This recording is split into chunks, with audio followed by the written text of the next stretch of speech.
It is May 21st, 2024, and I welcome you to the audio edition of St. Giles in the Word. We continue in Mark chapter 2 and read together from Psalm 119, verses 49 through 64 in the New International Translation.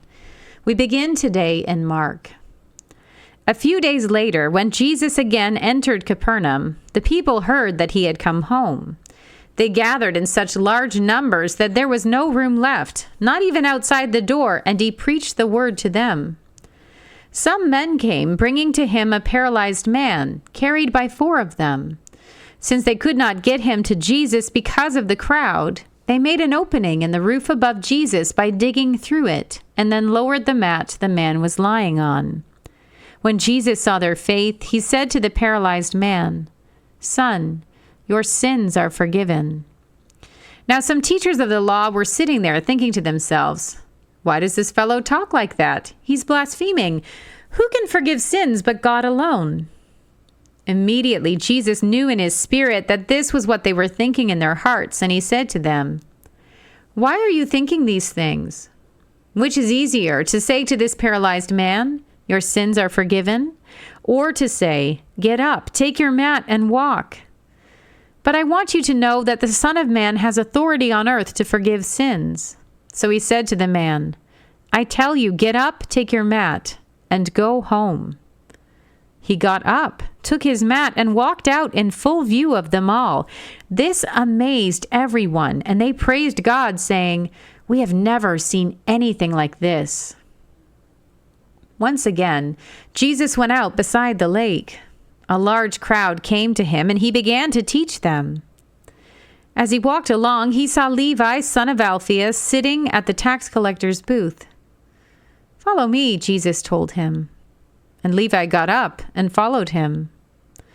While Jesus was having dinner at Levi's house, many tax collectors and sinners were eating with him and his disciples, for there were many who followed him.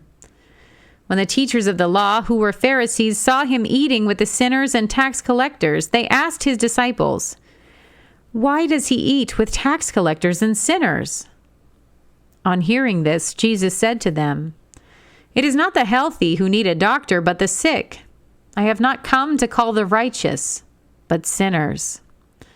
Now John's disciples and the Pharisees were fasting. Some people came and asked Jesus, "How is it that John's disciples and the disciples of the Pharisees are fasting, but yours are not?"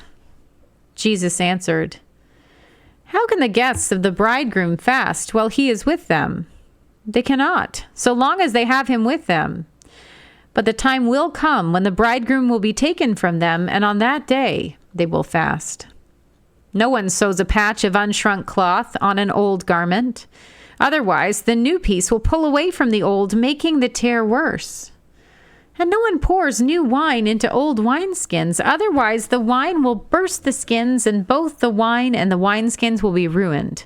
No, they pour new wine into new wineskins." One Sabbath, Jesus was going through the grain fields, and as his disciples walked along, they began to pick some heads of grain.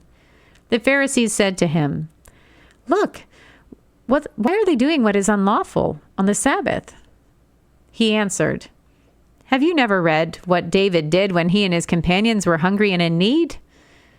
In the days of Abiathar, the high priest, he entered the house of God and ate the consecrated bread, which is lawful only for priests to eat.